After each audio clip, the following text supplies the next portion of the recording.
Hello, this is Lee the Squirrel, and this time class we're going to do let's try of page 138 of, well, probably lesson 4 of chapter 4. So let's get started. So in this part I'm going to solve 6 questions, 2 questions from part A, 1 and 15, and 4 questions from part B, which is 4, 10, 16, and 24. So let's get started with problem number 1. So in problem number 1, change the following mixed number to improper fractions.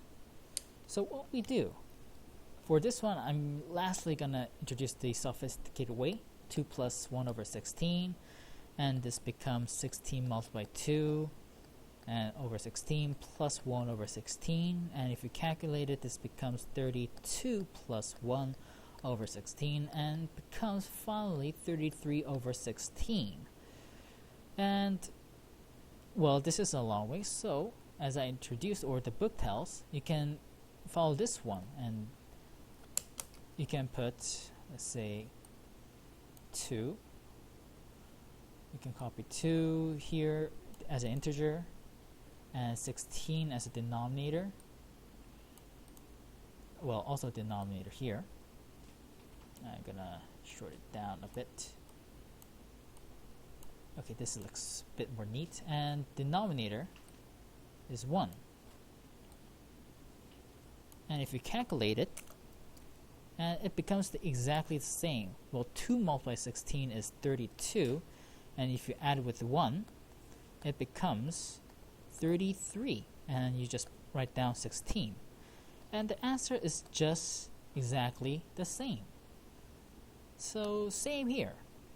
Problem number 15. Here, based on this one, you can just do exactly the same. 15 and the denominator 21.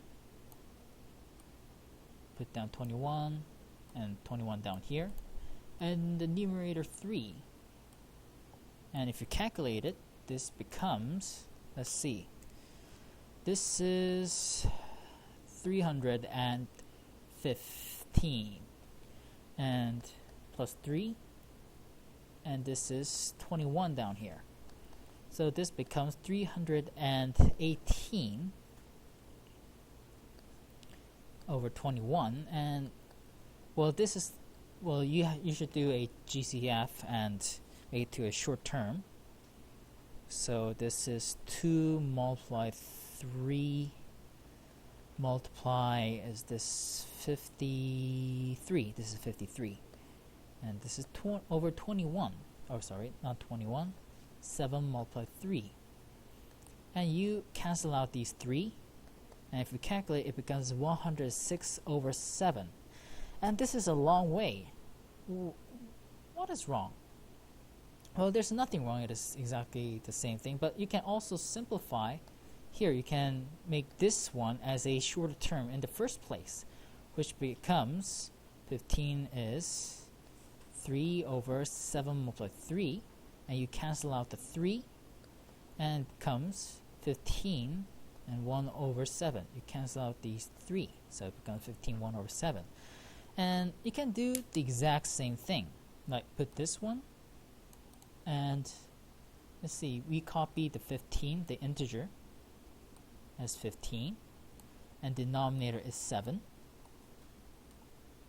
You write down 7 and put 7 over here again, and the numerator 1.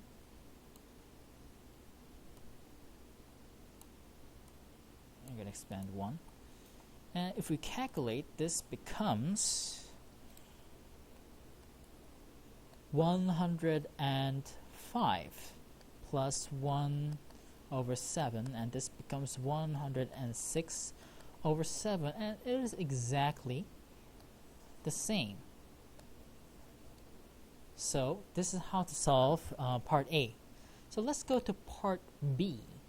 Change the following improper fractions to mixed numbers.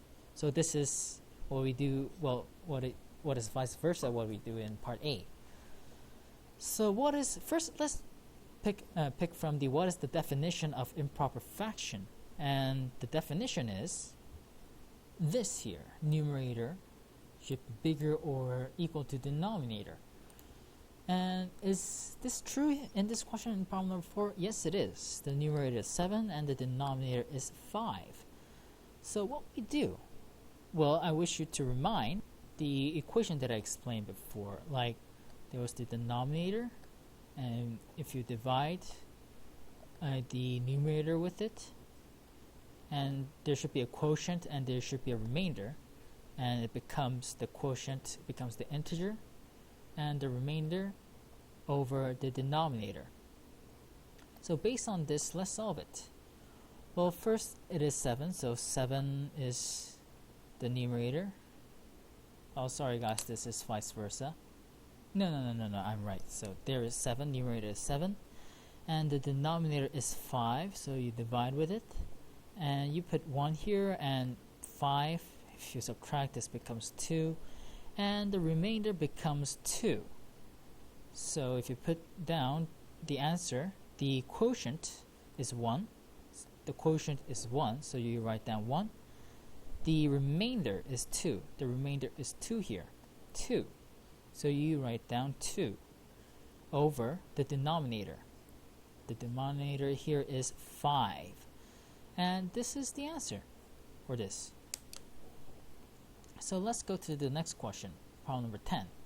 And this one, should we do the same while doing this one, dividing the numerator with the denominator and with the quotient and the remainder? And yes, it is the answer. Well, quotient and remainder and denominator.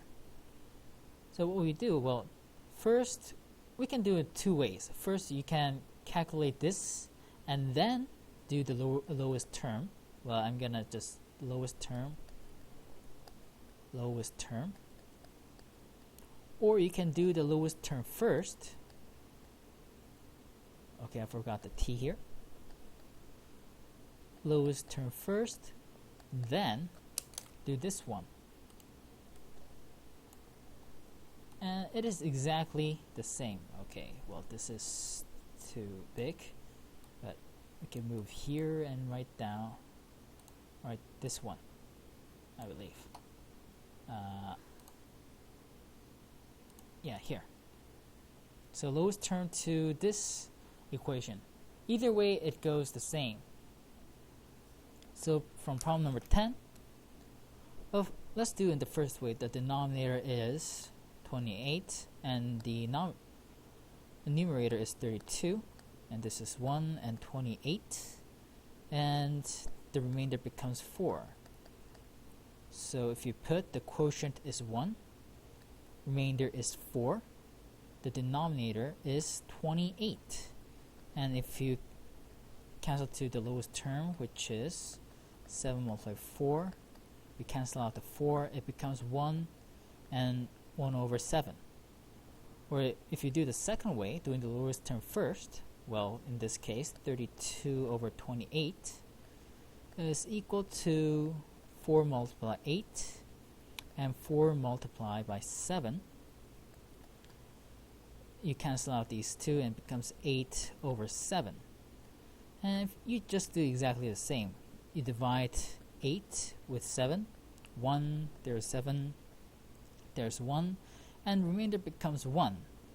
So it becomes the quotient is 1. The quotient is 1.